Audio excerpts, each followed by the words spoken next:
ನಮಸ್ಕಾರ ಸ್ನೇಹಿತರೆ, ನಾನು ನಿಮ್ಮ doctor Deepa Ranishekhar, transform life programs ಇಂದ ಲವ್, ಲೈಟ್ ಅಂಡ್ ಗ್ರಾಟಿಟ್ಯೂಡ್. ಇವತ್ತು ಮಾರ್ಚ್ 22ನೇ ತಾರೀಕು 2025 ವರ್ಲ್ಡ್ ವಾಟರ್ ಡೇ, ಅಂದ್ರೆ ವಿಶ್ವ ನೀರಿನ ದಿನ. ನೀರು ಅಂತಂದಾಗ ಅದರ ಪ್ರಾಮುಖ್ಯತೆ ನಮ್ಮ ಜೀವನದಲ್ಲಿ ಎಲ್ರಿಗೂ ಗೊತ್ತೇ ಇದೆ.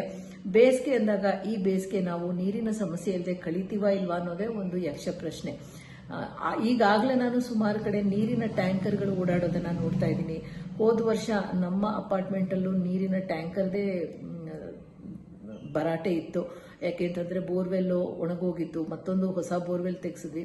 ಆದ್ರೆ ಅದು ಸಮಸ್ಯೆಗೆ ಪರಿಹಾರ ಅಲ್ಲ. ಬೋರ್ವೆಲ್ ತೆಗೆಸ್ತಾ ಅಂಡರ್ ಗ್ರೌಂಡ್ ವಾಟರ್ ಸಹ ಇಲ್ಲದೆ ಹೋಗುತ್ತೆ. ಸೊ ಈ ನೀರಿನ ಸಮಸ್ಯೆ ಸರಿ ಮಾಡೋದಕ್ಕೆ ನಮ್ಮ ಕಡೆಯಿಂದ ನಾವೇನ್ ಮಾಡಬೇಕು? ಅಫ್ಕೋರ್ಸ್ ನೀರನ್ನ ಕಮ್ಮಿ ಬಳಸಬೇಕು, ವೇಸ್ಟ್ ಮಾಡಬಾರ್ದು, ಅದೆಲ್ಲ ಬಿಟ್ಟು ನಾವು ಆಧ್ಯಾತ್ಮಿಕವಾಗಿ ಏನ್ ಮಾಡ್ಬೋದು? ನಿಮಗೆ ಗೊತ್ತಿರೋ ಉತ್ತರ ನೀವು ಹೇಳಿ, ನನ್ನ ಉತ್ತರ ಸಂಜೆ ಕೊಡ್ತೀನಿ. Thank you so much for joining me. ನಾನು ನಿಮ್ಮ ಡಾಕ್ಟರ್ ದೀಪಾ ರಾಣಿಶೇಖರ್, ಟ್ರಾನ್ಸ್